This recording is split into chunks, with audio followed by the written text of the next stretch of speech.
Boa tarde a todos, eu cumprimento a todos com a paz do Senhor. Eis-me aqui mais um dia para trazer uma palavra de Deus ao seu coração. Que esta palavra possa trazer luz aos nossos dias e nos ajudar a caminhar na presença do Senhor. Vamos orar? Pai, em nome de Jesus, Senhor, eu consagro a Ti este vídeo, Pai. Eu consagro a Ti a minha vida, Senhor. A minha família, Senhor, e tudo que sou, Pai. Porque a minha vida é para Te honrar, Te glorificar e Te exaltar. A minha vida é para engrandecer o Deus vivo, o Senhor Jesus, o Rei dos reis e Senhor dos senhores, Pai. Abba, eu peço que o Senhor Espírito Santo de Deus esteja aqui, que Ele fale comigo, que Ele fale por mim, que Ele fale através de mim, que esta palavra possa ser luz aos nossos corações. Senhor Espírito Santo, que não seja eu falando, mas traz-nos a revelação direta do trono de Deus. Em nome de Jesus, amém. Vamos dar continuidade aqui ao livro de Daniel, né? Onde eu parei ontem no versículo 31 do capítulo 11 de Daniel. É um capítulo extenso, né? Eu estou fazendo ele aos poucos para que o vídeo não fique muito grande. Desde já peço desculpa pela minha fisionomia. Eu fiz uma cirurgia recentemente, né? Então eu estou bem, mas ainda um pouco abatida. Mas vamos lá, né? Deus já nos deu a vitória. Aqui dando continuidade no capítulo 31 de Daniel 11, onde Gabriel veio para trazer a revelação da terceira visão de Daniel, no livro de Daniel, né? E ele veio explicando sobre o que aconteceria nos tempos dos fins. Que o livro de Daniel, ele traz um link muito grande com o livro de Apocalipse, né? E até mesmo no livro de 2 Tessalonicenses, Paulo também se refere a isso. Aqui diz assim, vou voltar no 29. Então, no tempo determinado, ele voltará a invadir o sul, mas dessa vez o resultado será diferente. Ele se assustará com os navios de guerra do litoral oeste e voltará para casa. Então descarregará sua ira sobre o povo da Santa Aliança e recompensará os que abandonarem a aliança. Então aqui vem falando sobre um dos reis, né? Houve esse período a que se refere a esta visão é um período que fala sobre Nabucodonosor, Belsazar, sobre Antíoco III, Antíoco Epifânio e sobre tudo o que aconteceria com o povo de Deus durante essa época, né? E ele vem dizendo aqui o rei do sul, mas o rei do norte, eles tentaram uma aliança através de um casamento que não deu certo, e depois o rei do norte atacou o rei do sul, e assim sucessivamente. E após mais uma incursão mal sucedida, esse rei, ele voltou. E como ele perdeu essa guerra, o que ele fez? A ira dele se voltou contra o povo da Santa Aliança, o povo da Santa Aliança, o povo judeu, o povo de Deus, o povo escolhido por Deus. E como que ele agia? Ele oferecia dinheiro, ele oferecia cargos políticos para que as pessoas abandonassem a fé em Deus e fossem recompensadas. Durante toda essa trajetória de guerras, todo o ouro que ele pegava, todo o ouro, prata, todo o despojo de guerra que ele angariava, ele usava para estar dividindo entre aqueles que aceitavam apoiar o seu governo. E dando continuidade aqui, seu exército tomará a fortaleza do templo, contaminará o santuário, acabará com os sacrifícios diários e colocará ali uma terrível profanação. Essa terrível profanação é onde foi erguido um altar a Zeus no templo do Deus Altíssimo. Foi sacrificado ali uma porca no altar de sacrifício do Senhor, e todo dia 25 de cada mês era obrigatório aos judeus que tinham aceitado se aliançar a ele, oferecer um sacrifício de uma porca no todo dia 25, que seria comemorado o aniversário dele, ali no altar do Senhor. Ele usará de adulação e conquistará os que violaram a aliança, mas aqueles que conhecem seu Deus serão fortes e resistirão. Quem são essas pessoas que aceitaram essa adulação, que aceitaram profanar o templo do Senhor? São pessoas que, na verdade, eram religiosos, eles não estavam verdadeiramente aliançados com o Deus Todo-Poderoso. Eles estavam aliançados com o que eles queriam, com muitas vezes preservar a vida, muitas vezes dinheiro a qualquer custo, poder, e o dinheiro, o poder e o sexo são as coisas que mais corrompem as pessoas. E aqui o dinheiro, provavelmente Antíoco Epifânio, ele corrompeu essas pessoas através do dinheiro, através da adulação, através da influência política.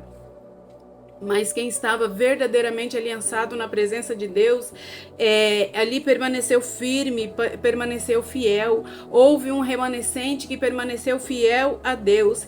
E entre eles estavam ali o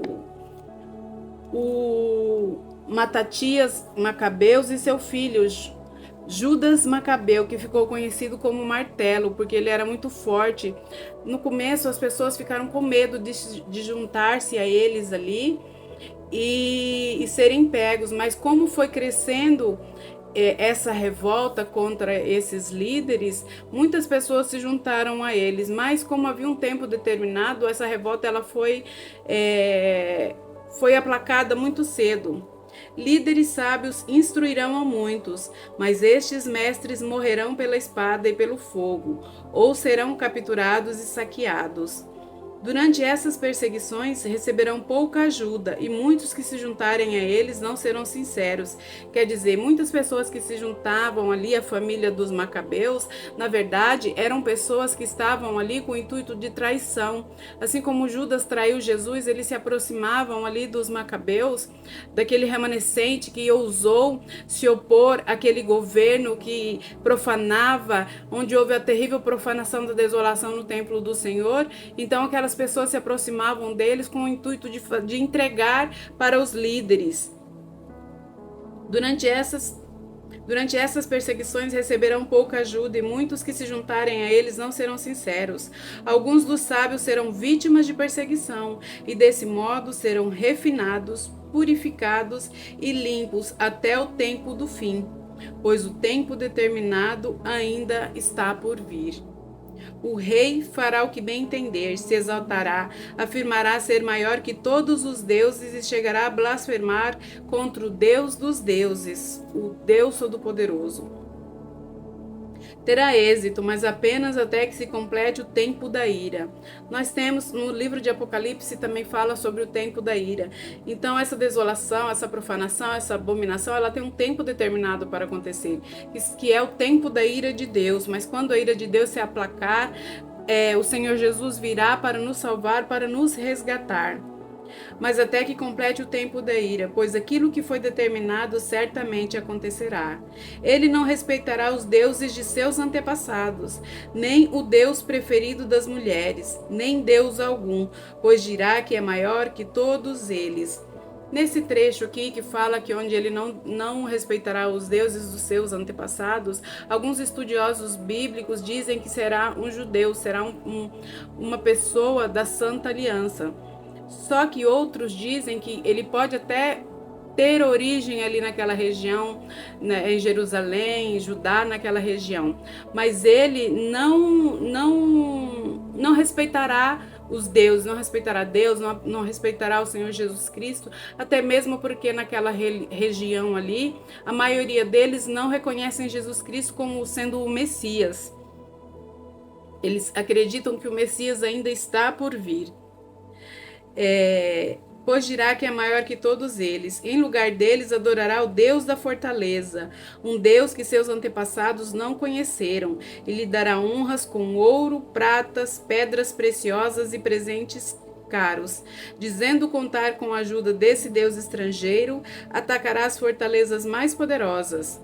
Honrará os que se sujeitarem a ele, os nomeará para cargos de autoridade e dividirá a terra entre eles como recompensa. Mais uma vez, ele usa de subterfúgios aqui de cargos de autoridade, de divisão de terra. E esse Deus da guerra aqui, é o poderio militar que ele conquistou através dos seus ataques a vários países. Ele foi se apropriando vamos supor assim, das armas, dessas coisas, e para ele o Deus principal era o poderio militar. Através da morte das pessoas, através das armas, ele sabia que podia vencer a todos. Ele sabia, não, ele achava que poderia vencer a todos. Mas tudo o que aconteceu nesse tempo foi tudo determinado por Deus. Foi com o objetivo de estar ali punindo o povo de Israel pela sua desobediência, pela sua idolatria, pela sua deslealdade, pela sua abominação diante de um Deus que sempre procurou guardá-los, protegê-los e livrá-los. E assim que eles esqueciam do que a mão do Senhor tinha feito por eles, dos livramentos, eles se voltavam para os ídolos e começavam a adorar deuses estranhos novamente. Então, no tempo do fim, o rei do sul lutará contra o rei do norte. O rei do norte atacará com carros de guerra e seus condutores, e com muitos navios. Invadirá várias terras e as arrasará como uma inundação. Entrará na terra gloriosa e muitas nações cairão, mas Moabe, Edom e a maior parte de Amon escaparão. Ele conquistará muitos países, e nem mesmo o Egito escapará. Tomará para si o ouro, a prata e os tesouros do Egito, e os líbios e os etíopes serão seus servos. Mas então chegaram notícias do leste e do norte que o deixarão alarmado, e ele partirá enfurecido para destruir e aniquilar muitos. Armará suas tendas entre o monte santo e glorioso e o mar. Enquanto estiver lá, porém, chegará ao seu fim, e ninguém o ajudará. Então, aqui em 2 Tessalonicenses, 2 Tessalonicenses, no capítulo 2 Tessalonicenses 2, 9, no versículo 4, vem dizer assim: aquele que traz a destruição. Não se deixe enganar pelo que dizem, pois esse dia não virá até que surja a rebelião e venha o homem da perversidade, aquele que traz destruição. Ele se exaltará e se oporá a tudo que o povo chama de Deus e a todo objeto de culto, e até se sentará no templo de Deus e se fará passar por Deus. A primeira coisa que Antíoco Epifânio fez foi acabar com o culto a Deus. Ele mandou queimar várias cópias da Torá que existia. Ele proibiu a guarda do Shabá, ele proibiu os sacrifícios ali no templo do Senhor, fez a profanação do templo do Senhor, e no versículo 9 de 2 Tessalonicenses 2 está assim: esse homem virá para realizar o trabalho de Satanás, com poder, sinais e falsas maravilhas, e com todo tipo de mentira perversa para enganar os que estão caminhando para a destruição, pois se recusam a amar e a aceitar a verdade que os salvaria.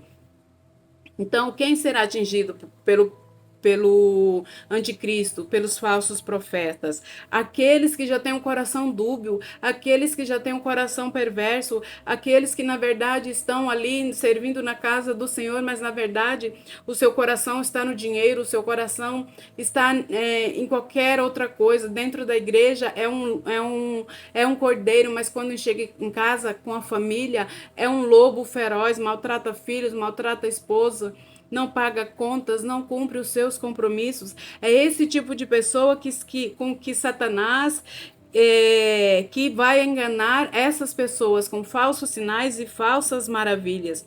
E essas pessoas, assim como Judas já estava pré-determinado para caminhar para a destruição, essas pessoas da mesma forma, porque elas se recusaram a aceitar a verdade e amar o Senhor Jesus, que poderia salvá-los. Portanto, Deus fará que sejam enganados, e eles crerão nessa mentira. Então serão condenados por ter prazer no mal, em vez de crer na verdade.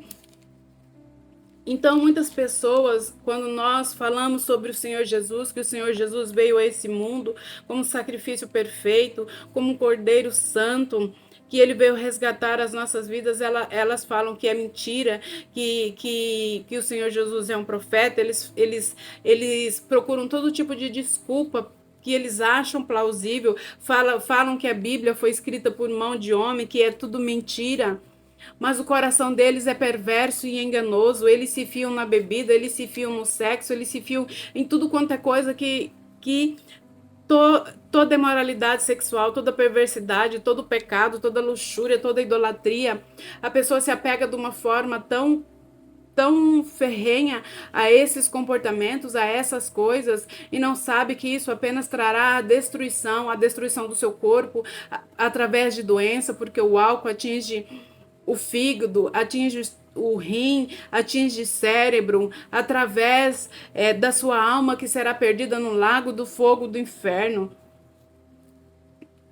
Jesus, não se engane, Deus não se deixa enganar, de Deus não se zomba. Aquilo que o homem plantar, aquilo ele colherá. Então, meu irmão, eu te falo neste dia, escolha plantar amor, escolha servir ao Senhor Jesus, escolha servir ao Deus Todo-Poderoso e peça ao Senhor Espírito Santo para que ele revele o amor do Pai a ti, para que ele revele o amor do Senhor a ti, para que seu coração se abra e que você seja salvo, para que quando chegar naquele dia, você não fique, não seja pego como as virgens, as 10 virgens, as 5 virgens imprudentes, que não guardaram óleo suficiente para o dia do casamento e quando o noivo chegou, elas não estavam preparadas. Que Deus possa nos encontrar preparados, que o Senhor Jesus possa nos encontrar vigilante, porque a palavra de Deus nos diz que o dia do Senhor vem como um ladrão. E ninguém sabe quando um ladrão vai atacar a sua casa, ninguém sabe quando um ladrão chegará sorrateiramente, ninguém sabe o dia, nem a hora, nem quando acontecerá. Que o Senhor Espírito Santo de Deus vá te encontrar o teu coração e te convença do pecado, do juízo e da justiça, porque não sou eu que te convenço, eu estou aqui para trazer a palavra de Deus ao seu coração. Peça ajuda ao Espírito Santo, peça ao Senhor Jesus que te auxilie nas suas fraquezas, porque aquele que iniciou a boa obra, ele é fiel para cumprir. Creia, tenha fé, creia em Deus. Aceite o Senhor Jesus como o único Senhor e Salvador da sua vida. Em nome de Jesus, amém. Muito obrigado. Fiquem todos com a paz do Senhor.